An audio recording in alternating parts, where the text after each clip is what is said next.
નમસ્કાર વિદ્યાર્થી મિત્રો, આપણી યુટ્યુબ ચેનલમાં તમારું સ્વાગત છે। આજે આપણે સ્ટાન્ડર્ડ 9 માં ચેપ્ટર નંબર 7 મોશનનું એક્ઝામ્પલ નંબર 7.2 વિશે શીખવાનું છે।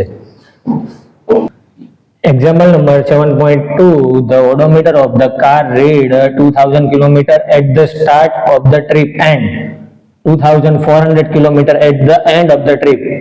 એટલે આટલી રકમમાં તમને વિદ્યાર્થી મિત્રો એવું કહેવા માંગે છે કે જ્યારે કાર ચાલવાની શરૂ થઈ ત્યારે 2000 કિલોમીટર ઓલરેડી એને અંતર કાપેલું હતું। જ્યારે કાર ટ્રીપ કરીને પાછી આવે છે, ટ્રાવેલ કરીને પાછી આવે ત્યાં સુધીમાં એને 2400 કિલોમીટર અંતર કાપેલું છે।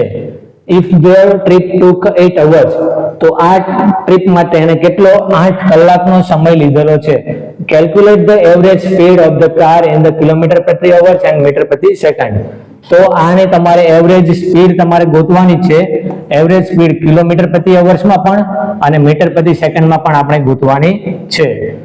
અહીં આપણને કારનું ટોટલ ડિસ્ટન્સ આપેલું હતું 2400 કિલોમીટર। આ અંતર છે એ ટ્રીપ ચાલ્યા બાદનું છે અને ટ્રીપ પહેલાનું અંતર આપણને આપેલું હતું 2000 કિલોમીટર। 2400 કિલોમીટર માંથી 2000 કિલોમીટર તમે બાદ કરો એટલે ચાલેલું છે 400 કિલોમીટર।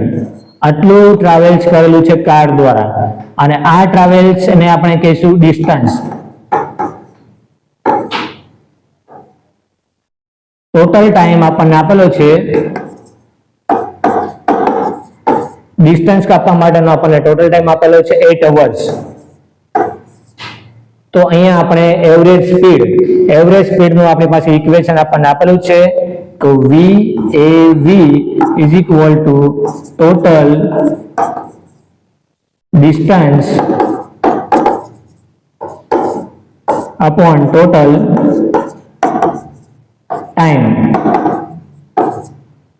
ટોટલ ડિસ્ટન્સ આપણને આપેલું છે 400 ડિવાઈડ બાય ટોટલ ટાઈમ આપણે લેવાનો છે 8। 400 ડિવાઈડ બાય આપણે 8 કરશું એટલે તમારો આન્સર આવશે અહીંયા 50 કિલોમીટર પ્રતિ અવર્સ એટલે 50 કિલોમીટર પ્રતિ અવર્સ। એકમ લખવાનું ભૂલતા નહીં વિદ્યાર્થી મિત્રો। આનો મતલબ એવો થાય કે કારે 1 કલાકમાં 50 કિલોમીટરની એવરેજ ચાલેલી છે। તો અહીંયા આપણો એક જવાબ આવી ગયો છે। બીજા જવાબમાં આપણને એમ કે છે મીટર પ્રતિ સેકન્ડમાં ફેરવો, તો આ જે આન્સર છે એનો આપણે ઉપયોગ કરીને મીટર પ્રતિ સેકન્ડમાં કન્વર્ટ કરશું।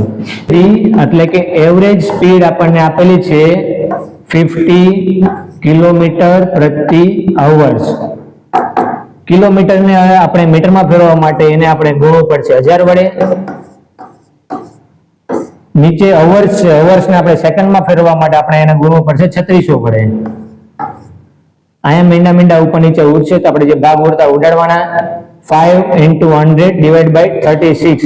5 into 100 એટલે આવશે 5 into 100 is equal to આવશે 500 divided by 36।